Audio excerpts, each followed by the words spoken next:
আর এবার নজর রাখতে হচ্ছে হাওড়াতে, যেখানে রাষ্ট্রায়ত্ত ব্যাংকের এটিএম, সেখানে অগ্নিকাণ্ডের ঘটনা কিন্তু চাঞ্চল্য ছড়িয়েছে। প্রশ্ন উঠছে দুষ্কৃতী হামলা নিয়ে। কেন বলছি বলুন তো? কারণ যেটি জানা যাচ্ছে, যে যে রাষ্ট্রায়ত্ত ব্যাংকের এটিএম রয়েছে, সেই এটিএমে যেমন আগুন লেগেছে, কিন্তু এটিএম এর শাটার ডাউন ছিল, ভেতরে এটিএম মেশিন ভাঙা, বাইরে এটিএম এর বোর্ড ভাঙা। এই নিয়েই উঠছে প্রশ্ন। আরো বিস্তারিত জানবো এই মুহূর্তে একেবারে সরাসরি রয়েছে প্রতিনিধি চন্দন। চন্দন, এই এটিএম লুট বা এটিএম অগ্নিকাণ্ডের ব্যাপারে কি জানা যাচ্ছে? সেই বাগড়া মুন্সিডাঙ্গা এলাকায় যে ব্যাংক অফ ইন্ডিয়া মানে রাষ্ট্রায়ত্ত ব্যাংক, সেই ব্যাংকে যে আগুন লেগেছে, সেই আগুনকে, সেই যে ব্যাংকের সামনে আমরা দাঁড়িয়ে আছি, এই যে সেই ব্যাংক, সেই ব্যাংকে যে আগুন লেগেছে, সেই ব্যাংকের কিন্তু যে সিসিটিভি ফুটেজ ইতিমধ্যে সংগ্রহ করেছে আমাদের হাওড়া সিটি পুলিশের তরফে বাগাবাড়ি পুলিশ।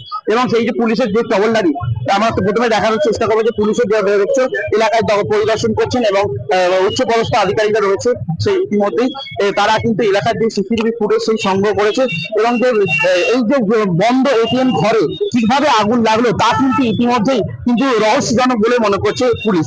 এবং এই যে ব্যাংক অফ বরগার যে এটিএম, সেই এটিএম এ যে কিভাবে আগুন লাগলো, একটা বন্ধ এটিএম ঘরের ভেতরে কিভাবে আগুন লাগলো, যখন যে যে শাটার খুলে দেখা যায় যে ইতিমধ্যে যে ভেতরে যে ভাঙা রয়েছে এটিএম বাক্স, সেই বাক্স থেকে ভাঙা রইলো কেন?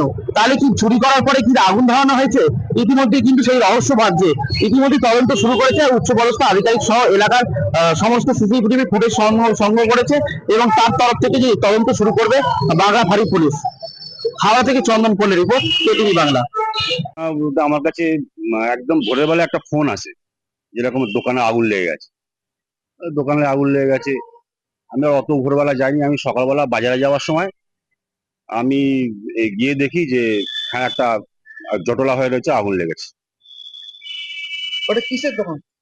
ওটা দোকান না, ওটা এটিএম, চালু এটিএম।